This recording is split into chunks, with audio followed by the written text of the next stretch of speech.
আজকে বাউরি আর তার জন্য পিঠে বানানো হবে। তরকারি দেওয়া আর কি, সিদ্ধ পিঠে এই বাড়িতে খুব বেশি হয়, যেটা আমি কাল ফার্স্ট টাইম খেয়েছি অ্যান্ড অলসো আজকে সেকেন্ড টাইম খাবো। খেতে ভালোই, তবে হ্যাঁ আমার নারকেলের সিদ্ধ পিঠেটা একটু বেশিই ভালো লাগে। তো এই তরকারির পিঠেতে ভাজা মশলা দেওয়া হবে, তার জন্যই আর কি এখন গোটা ধনে, জিরে আর শুকনো লঙ্কা একটু শুকনো খোলায় গরম করে নিচ্ছি। এখানে আমাদের ভাজা মশলা রেডি।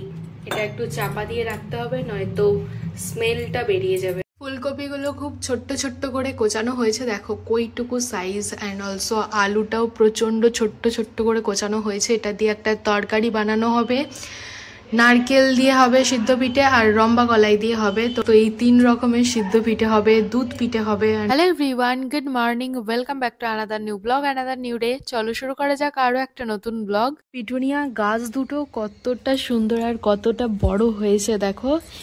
এইটুকুটুকু ছোট্ট ছোট্ট গাছ নিয়ে এসেছিলাম, সেখান থেকে এত বড় বড় সুন্দর গাছ হয়েছে, যদিও এখনো ফুল হয়নি। এদিকে চন্দ্রমল্লিকা গাছ দুটো বড় হয়েছে আর কুড়িও চলে এসছে। গ্যাজেনিয়া গাছটা তো পুরো ঘাসের মতো ছিল, সেখান থেকে এতটা বড় হয়ে গেছে। যদি আমি আগের ক্লিপিংসগুলো পাই তো ডেফিনেটলি তোমাদের সাথে শেয়ার করবো যে গাছগুলো কইটুকু ছিল অ্যান্ড কতটা বড় হয়েছে। এই নারকেল গাছের গোড়াটাতে পুরো ধনেপাতা গাছ লাগানো হয়েছে, ছোট্ট ছোট্ট চারা বেরিয়েছে। আর এদিকে দেখো কারি পাতা গাছগুলো তো আগে থেকেই ছিল। বেবি ডল গাছগুলো জাস্ট এরকম ছোট্ট ছোট্ট ছিল, এখন অনেকটাই বড় হয়ে গেছে। 3টে বেবি ডল নিয়ে এসেছিলাম। আর এই যে ক্যালেন্ডুলা গাছটা, ফুলগুলো দেখো কি সুন্দর হয়েছে, যদিও এগুলো শুকিয়ে গেছে, বাট স্টিল এই যে 2টো আর একটা 3টে বেশ সুন্দর দেখতে লাগছে। নেভিয়া ক্রিমটা নতুন, এই জাস্ট সিলটা খুললাম আর দেখো এরকম জল জল হয়ে গেছে। তো এই জল জল কেন হয়েছে সেটাই বুঝতে পারছি না। বাবা কত জল বেরোচ্ছে, এইটার রিজনটা কি তোমাদের জানা আছে? যদি জানা থাকে আমাকে কমেন্টে জানিও তো, যে নিভিয়া ক্রিম থেকে এরকম জল কেন বেরোলো সেটাই বুঝতে পারলাম না। ওই ধরো বেলা 11টা থেকেই পিঠে করার প্রিপারেশন শুরু হয়ে গেছে। মা প্রথমেই তরকারি দুটো বানিয়ে নিয়েছে, ফুলকপি আলুর তরকারি আর রম্ভা কলাইয়ের তরকারি। তারপর তো ঠাকুম রোদে বসে বসে পিঠেগুলো গড়ে নিচ্ছে। এখন রম্ভা কলাইয়ের যে তরকারিটা বানানো হয়েছে সেইটা দিয়ে পিঠে তৈরি হচ্ছে। আর বাটির মধ্যে দেখো নারকেল কুড়ে রাখা রয়েছে। নারকেলের যে পিঠেগুলো হবে, মানে নারকেলের পুর দিয়ে, সেই পিঠেগুলো একটু 3 কোনা টাইপের হবে, কারণ সবই তো একসঙ্গে সিদ্ধ করা হবে, যাতে বোঝা যায় যে কোনটাতে কোন পুর আছে। তার জন্যই আর কি, সিম্বলাইজ করার জন্য একটুখানি শেপটা চেঞ্জ করে দেওয়া হয়েছে। গিজারের হিটারটা খারাপ হয়ে গেছে, ওটাই বললো দেখে নিচ্ছি, আজকে হবে নাকি জানি না। গিজারটা খারাপ হয়েছে 2-3 দিন হয়ে গেল, ফাইনালি আজকে লোক এসছে গিজারটা সারানোর জন্য। গিজারের হিটারটা তো খারাপ হয়ে গেছে, আজকে হবে নাকি জানি না। তো দাদা বলল যে চেষ্টা করছে আজকে ঠিক করে দেওয়ার জন্য। আজকে যা যা রান্না হয়েছে এই থালার মধ্যে সমস্ত কিছু সাজিয়ে দেওয়া হয়েছে ঠাকুরের উদ্দেশ্যে। তো এটা পরে কোথায় দেবে গো? তুলসী তলায়? না না, এখানে বাউনি বেঁধে দিতে হবে। এই টেবিলেতেই ঢাকা দিয়ে এটা দিয়ে দিই। ঠাকুরের প্লেট সাজানো কমপ্লিট। এখানে আজকে যা যা রান্না হয়েছে সমস্ত রকম ভাজাভুজি, শাকের তরকারি, আলু পোস্ত, চাল গুঁড়ি আর সিদ্ধ পিঠে রয়েছে। এই যে রম্ভা কলাইয়ের তরকারিটা রয়েছে, ফুলকপি আলুর তরকারি রয়েছে, গুড় এই নারকেল মিষ্টি টাইপের আর কি করা হয়েছে গুড় দিয়ে, সেটা রয়েছে। তো সব কিছু দিয়ে থালা পুরো সাজানো কমপ্লিট হয়ে গেছে।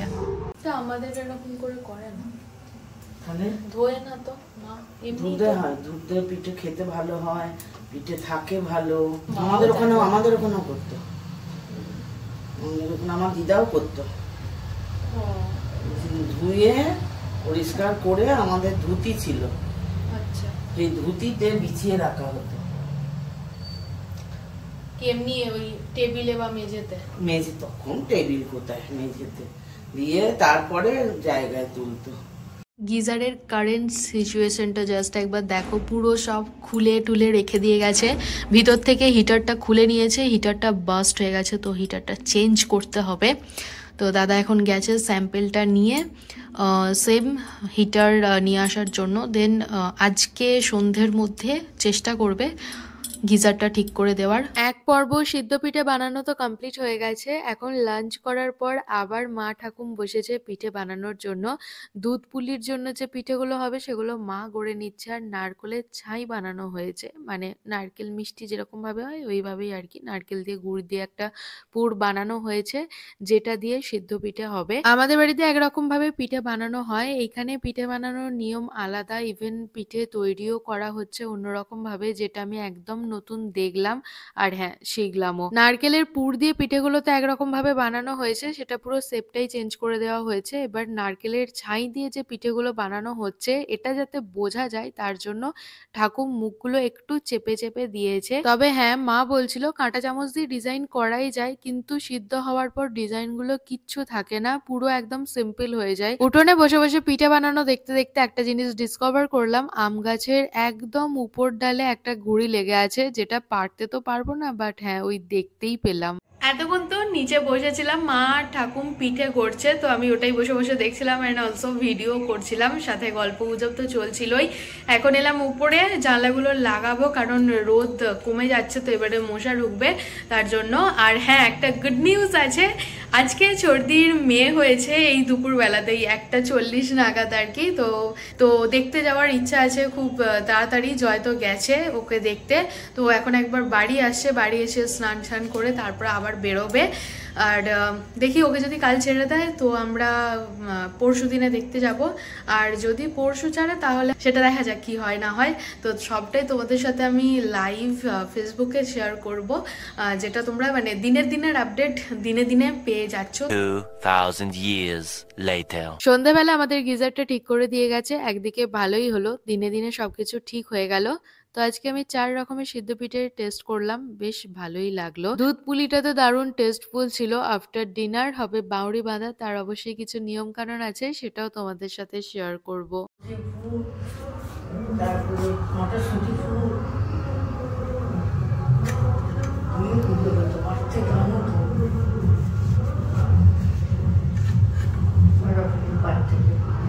তুলসী তলাতে বাউরি বাঁধা হবে, তার জন্যই এখন জোগাড়পত্র চলছে।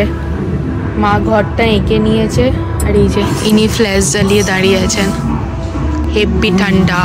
কালকে আমাদের এখানে হবে ঘুড়ির মেলা, তার জন্য আজ থেকে গান চলা শুরু করে দিয়েছে। আমার চশমাটা জ্বলে যাচ্ছে, কত জোরে গান চলছে, আই হোপ কি তোমরাও শুনতে পাচ্ছ। তো বাউরি বাঁধা জিনিসটা আমি ফার্স্ট টাইম দেখছি। কি আঁকবে এটা?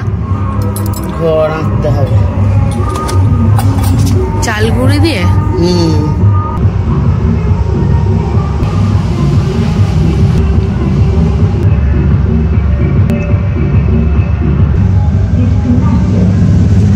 গুঁড়ি লেগে আছে বলে হচ্ছে না বোধহয়, লেগে আছে বলে এই তো হয়েছে।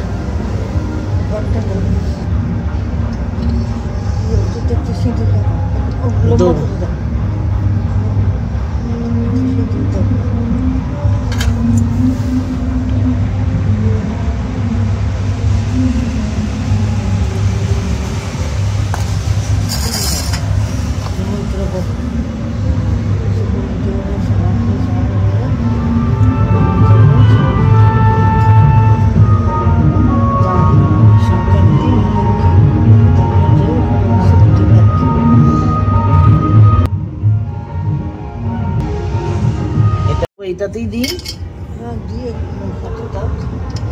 ঘটে দেবো এখানে।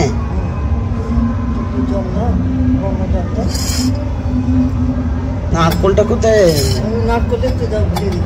এই তো নারকল।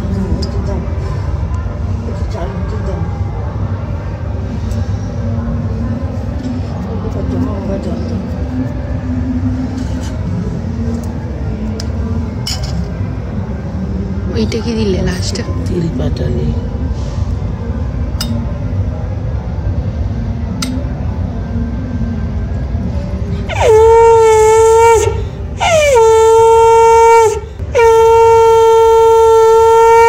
দিতে হবে না, না আজকে দেখতে নেই। তাহলে এটা কখন তুলবে?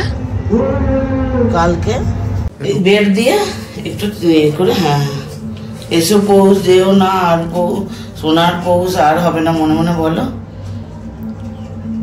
চাউরি বাউরি সংক্রান্তি 3 দিন 3 রাত কোথাও না যেও, ঘরে বসে পিঠে ভাত খেও, বুঝছো তো? এবার তুমি ওপরে দিয়ে দাও, এবার ওপরটাই দিয়ে দাও, ওপরটাই দিয়ে দাও। এবারে ভাতের ওপর দাও। চাউরি বাউরি সংক্রান্তি 3 দিন 3 রাত কোথাও না যেও, ঘরে বসে পিঠে ভাত খাও। প্রণাম করে নাও। মা বললো ওয়ার্ড্রপটা বেঁধে নিতে, আর আমাকে এই খড়ের টুকরোটা দিয়েছে, তো এটা দিয়ে এখন ওয়ার্ড্রপটা বেঁধে নেবো। চলো, এই ব্লগটা এতটাই ছিল। যদি কিছু ভালো লেগে থাকে তাহলে please to like, share and subscribe. অবশ্যই কমেন্টে জানিও যে কেমন লাগলো দেখতে। কাল আসছি নতুন একটা ভিডিও নিয়ে। ততক্ষণে সবাই ভালো থেকো, সুস্থ থেকো, সাবধানে থেকো। অবশ্যই সাবস্ক্রাইব করে আমার পাশে থেকো। সো চলো, ফাইনালি আজকের মতো টাটা।